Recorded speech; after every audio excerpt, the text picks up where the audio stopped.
You ready for some more entertainment? Yeah. We got Pat Richardson up next. Pat is a multi-talented individual whose knowledge of the cowboy and the ways of the West come firsthand from a lifetime of ranching, rodeo competition, and horse training. Well, Ned went to check the heifers, took along 3 bales of hay, and what should have took 2 hours drug on for several days. His wife began to fretting. Gosh, he'd never been this long. And on the 4th day, she decided, by golly, something's wrong. She called the local sheriff. Her voice was crisp and short. Said, I got a missing husband that I'm needing to report. The sheriff said, describe him, his height, weight, and age. She said, ain't weighed him lately, and it's kind of hard to gauge. He's 5'2" standing, but he's taller laying down. His eyes are red and runny, and what teeth he's got are brown. He's always gnawing on tobacco that stains his lower lip. He can't keep his pants up, and they're always half unzipped. He ain't much on bathing, and he's got this gamey scent. You won't need a dog to track him. You can sniff which way he went. What color hair, the sheriff said, and she said, shoot, he's bald.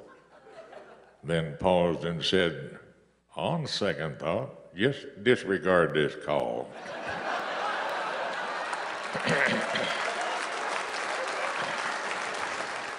We're talking with Pat Richardson, the famous cowboy poet. Pat, it's such an honor to talk to you.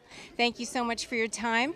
I saw a picture of you when you were 21 years old. You were training, bucking horses. No, I was riding polo colts. Polo colts? Yeah. What was that like? I don't know. You don't want polo horses bucking, just. No, you don't. Yeah, so I don't know how to answer that. Yeah, that was your job, yeah. Right? You mentioned to me at that age, I asked you earlier if you knew what you wanted to do at that age, and you said you just wanted to ride bucking horses. Well, yeah, that's what. My brother was the NRCA saddle bronc champion in 1970. Okay. He does cowboy poetry. Jess Howard is his name. Okay. But, so. Those were the beginning of your career of a cowboy poet. Did you start writing things at that time? No, at that time I was cartooning for the Rodeo Sportsman. I do pen and ink artwork, and I didn't start writing poetry till 1993. Wow. And Okay. but it's worked out pretty good for me. Yeah, it has worked out pretty good for you. Yeah. You've won so many awards, and one of the awards that I heard that you won was the Will Rogers Award, and that must have meant so much because he had to be one of the original cowboy poets. Yeah, he was a clever guy. And Baxter Black, he's on your guys' show quite a bit. Yeah. And he has always given me more credit than I deserve, and probably the reason I do this. Really? The first time I ever saw him, I told my wife, I said, I could do this. She says, yeah, right, And 2 years later, I was going to Elko. But anyway, Baxter's the best, and it's an honor to have him.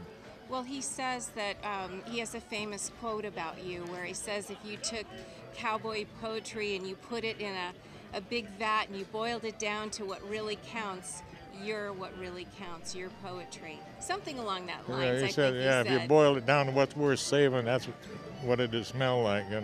Yes. Yeah, he told me, he said one time that I was a Roger Miller of cowboy poetry. I look out a different window than anybody else. I was babysitting my grandson, and I went to rinse one of his dirty diapers out in the toilet. I lost my grip on his ankle.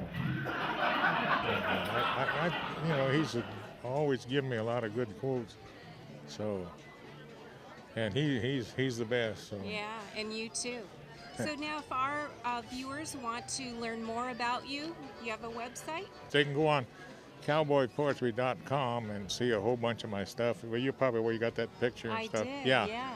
And they got a lot of my poems on there and stuff. Great. And some of my pen and ink drawings. Wonderful. So. Thank you so much for your time. Thank you. I'm so glad I met you. You bet. Bye. Thanks a lot. Yes.